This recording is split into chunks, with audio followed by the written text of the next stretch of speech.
All right, this is the second half of the chapter, kind of a long one again. Once harvest was over, I was able to return to the scrapyard to collect pieces for my windmill. Walking through the tall grass, I'd see something interesting, pick it up, and think, what on earth is this? Only to spot something even better a second later.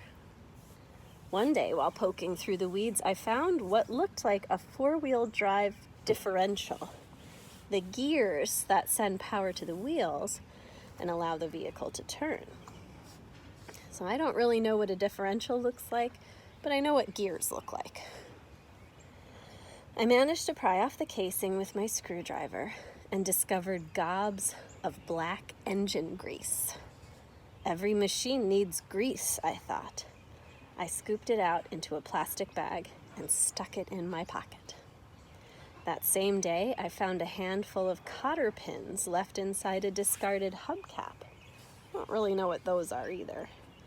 I collected bits of wire, plus some things I'd probably never use, brake pedals, a broken gear stick, and the crankshaft from a small engine. I took them home anyway. Early on, I realized that one of my biggest, most important pieces, a bicycle, had been sitting under my roof from the start. My father's broken bike had been leaning against the wall of the living room for over a year, collecting dust and dirty laundry.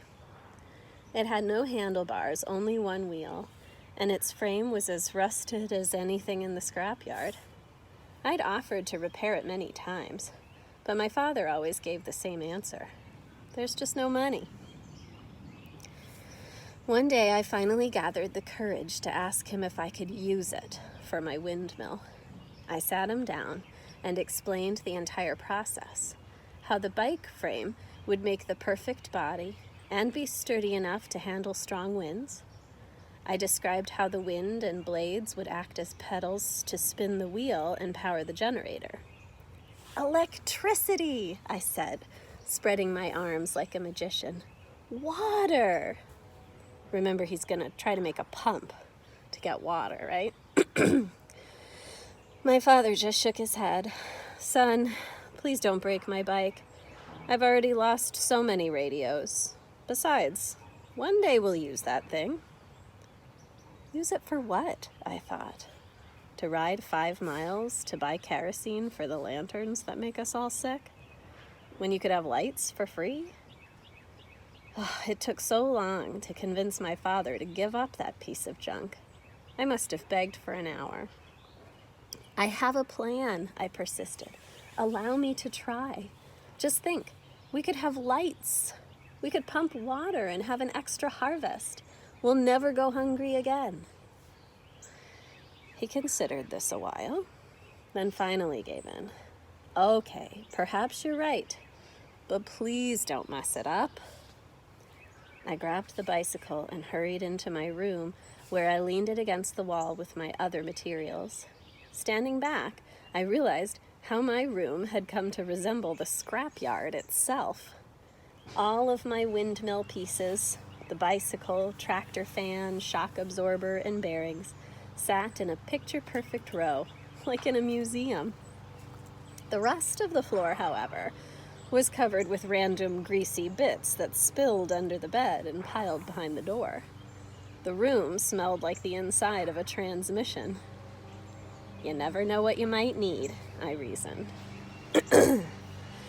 Of course, I forbade my sisters from even entering my room to sweep and mop.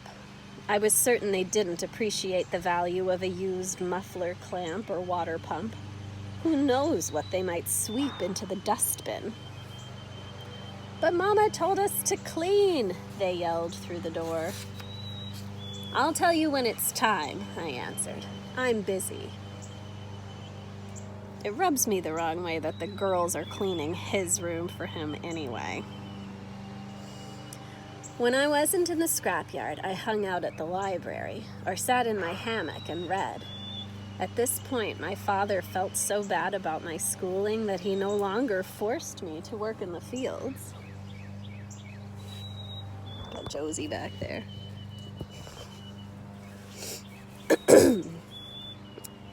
This made my sisters jealous. "Why does William get to stay home and not us?" Doris asked my father one day.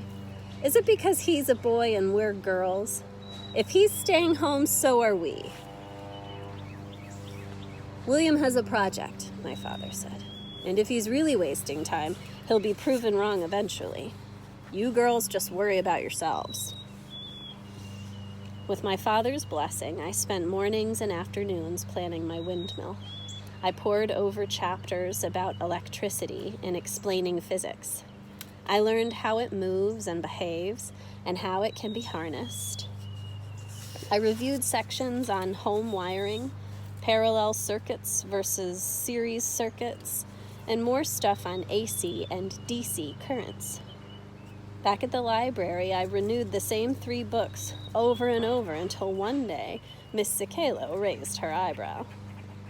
"William, are you still preparing for exams? What are you up to?" "Just building something," I said. "You'll see." More and more, going to the scrapyard began to replace school in my mind. It was an environment where I learned something new each day. I'd see strange and foreign materials and try to imagine their use. One thing looked like an old compressor, or perhaps it was a landmine. I found real compressors and shook them to hear the pieces rattling inside. Then I would pry them open and investigate. My imagination was constantly at work. Sometimes I pretended to be a great mechanic, crawling on my back under the rusted cars with the tall grass clutching me in its arms. I'd shout up to the customer, "Start it up, let's see how she sounds. Give it gas, don't be shy. Whoa, whoa, whoa, that's too much." If the engine didn't sound right, I gave it to them straight. "Looks like you need an overhaul. I know, it's expensive, but that's life." I shouted to my other mechanics, who were slacking as usual. "Feary," that's the school principal, "today you're doing oil changes." "Yes, boss." Another mechanic walked over shaking his head. Problems again. "Mr. Kamkwamba, boss, we can't fix this car. We've tried everything, but it still makes a noise. What do you think?" "Start it up." Yes. Injector pump." "Thank you, sir." "For sure." I climbed atop the tractors, pressed the ignition button with my foot, and pretended to drive. "Out of my way! Your man Kamkwamba must work." In my mind, I dug ridges in my field, making up for all the days I'd swung a hoe in the sun. Each time I wished one of those tractors would actually fire up and move. If it did, I'd drag the whole scrapyard home. But no matter how much fun I had, my mood didn't last long. The students across the street at Cacio Colo could see me banging away on various things. If I wasn't careful, they could even hear me talking to myself. A few times while carrying out my pieces, some kids in the playground cried, "Hey, look, it's William, digging in the garbage again." The first time it happened, I walked over and tried to explain the windmill, but the kids just laughed. Even days when I tried sneaking past, someone would spot me through the open window and shout, "There goes the crazy guy, off to smoke his chamba." Chamba is marijuana. Luckily, I did have a few supporters, but Jeffrey had been hired by our uncle, Musaiwale, to work at the maize mill in Chipumba, and that meant that Gilbert was the only person I could trust. Finally, I decided that whenever someone shouted, "William, what are you doing in the garbage?" I'd just smile and say nothing. Of course, the students at Cacio Colo told their parents about the lunatic in the scrapyard, and soon my mother was getting an earful in the trading center. Now, when I came home with my pieces, she stared at me and shook her head. One day, she barged into my room looking worried. "What's wrong with you?" she said. "Your friends don't behave this way. I mean, look at this room. It looks like a madman's room. Only madmen collect garbage." That night, she complained to my father. How is he ever going to find a wife like this? How is he going to care for a family? Isn't he like 12? "Leave the boy alone," my father said. "Let's see what he has up his sleeve." Over the next few weeks, the treasures kept revealing themselves like pieces of a magic puzzle. When I realized I needed more PVC, remember that's that plastic pipe stuff, Gilbert allowed me to dig up the drainage pipe from the floor of his bathhouse. He didn't bother asking his father, who wasn't happy the next morning. Once the pipe was cleaned and dry, I cut it down the middle with my bow saw. I melted it over the fire until it bubbled and curled, then rolled it off and pounded it flat.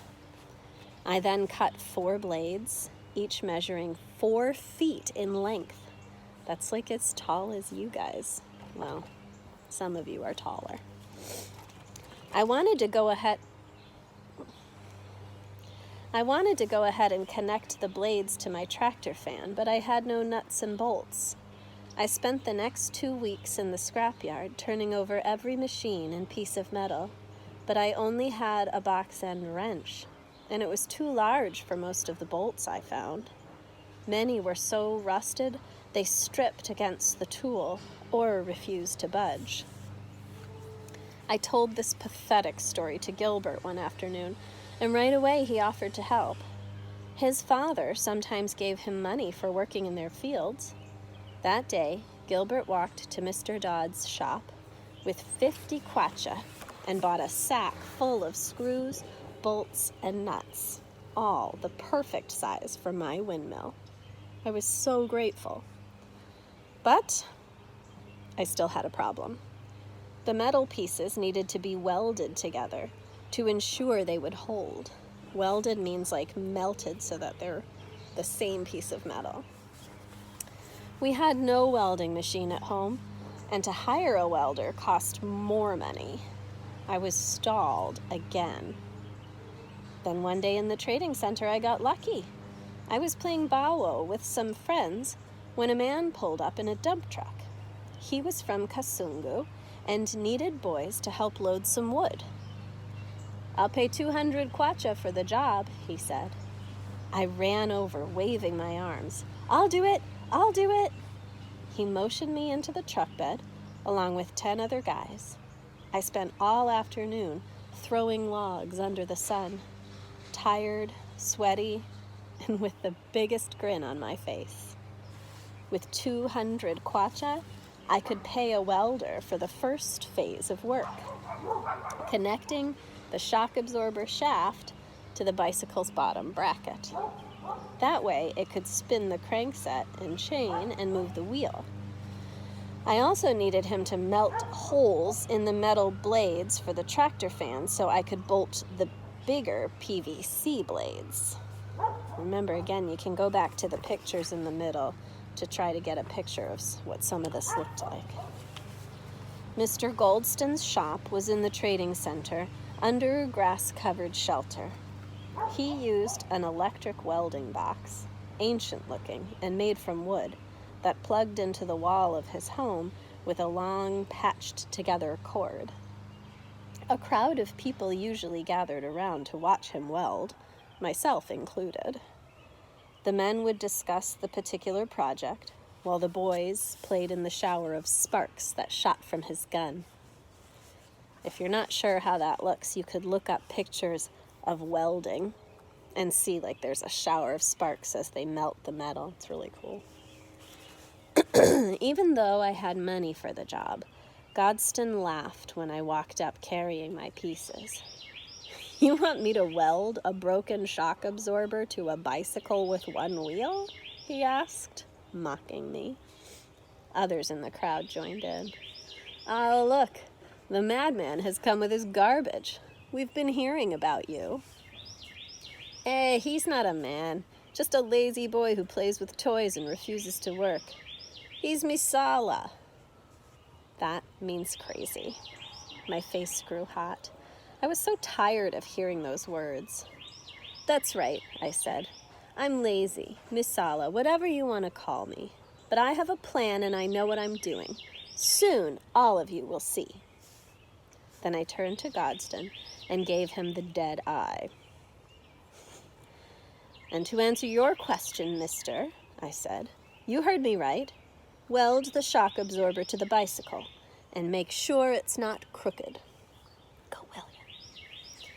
When Goldston was finished, I paid him my money and took the bicycle home. I returned it to its place in my room and started laughing. It really did look like a madman's creation. The shock absorber jutted from the crankset like a strange robotic arm, its joints fused with melted metal. Next to it, my blades leaned against the wall like giant insect wings, their white surfaces scorched and bubbled like a burned marshmallow. The tractor fan looked like a super Chinese throwing star, one that would slice through the darkness, leaving a trail of light. I couldn't wait to put them all together. But once again, I was missing something. And it was a big something. I needed a generator. But where in the world was I going to find such an expensive thing? I could wait and try to earn 500 kwacha to buy the dynamo in Dodd's shop, but that could take forever.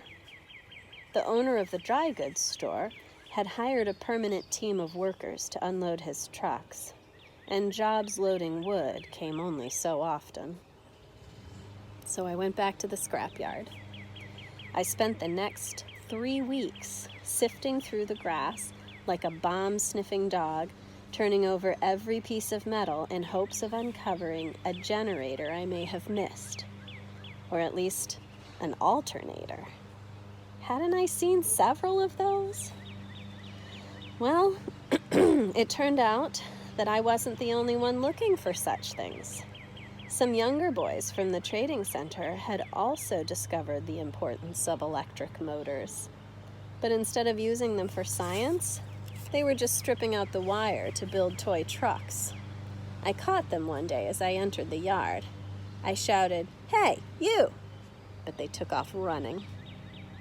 Maybe they'd heard stories about the madman and feared for their lives. Anyway, when I got to where they'd been standing, I found a perfectly good motor, stripped of its wires. It lay there dead in the grass like one of those poached elephants missing its tusks. I began to fear my windmill would never get built. Worse, over the next month, it seemed like every dynamo in central Malawi came out to taunt me. I saw them on bicycles everywhere, and most of the time they were broken, not even attached to a bulb. I'd think, God, what a waste. Give it to me and I'll show you how to use it. Others worked perfectly and shot fat beams of light down the dark roads at night. I never had the courage to flag down the owners. What would I say? Instead, I woke up each morning to the pile of metal in my room, then went and helped my father in the fields. At night, the windmill pieces were easier to look at, since everything disappeared in the dark. One Friday in July, Gilbert and I were walking home from the trading center, and I was feeling glum. "How's the windmill going?" he asked. "I have everything, but still no generator," I said. "If I had that, I could build it tomorrow. I'm afraid this dream will never come true." "Oh, sorry, friend." Just then, we saw a guy pushing his bike. I didn't know him, but he was around our age. As he passed, I looked down and noticed a familiar glitter by his tire. "And look," I said, "another dynamo." But this time, I wasn't afraid. I ran over to the guy and asked if I could see his bike. I bent down and gave the pedal a good spin, and when I did, the headlamp, an old car bulb, flickered on. Gilbert turned to him. "How much to buy the dynamo?" he asked. "No, Gilbert," I said. "I don't have any." "How much?" Gilbert said again. The guy refused at first, but finally gave in. No one was foolish enough to refuse money at this time. 200 kwacha, he said, with the bulb. I still have some money left from my father, Gilbert told me. Let me use it to buy the dynamo. Let's finish the windmill. He reached into his pocket, pulled out 200 kwacha, 2 red paper notes. After some messing around to get the dynamo and bulb off the bike, I was holding them in my hand. Zikomo kwambiri, Gilbert, I said. Thank you very much. You're the greatest friend I ever had. While Gilbert went home, I ran back to my room and placed the dynamo with the other materials, adding the last piece of the puzzle. The moment I laid it down, a magnificent gust of wind blew open my door and spun a cyclone into the room. It whipped up the windmill pieces in its arms and revealed the finished machine, its blades spinning wildly through the blur of red dust. Or maybe that was only a dream.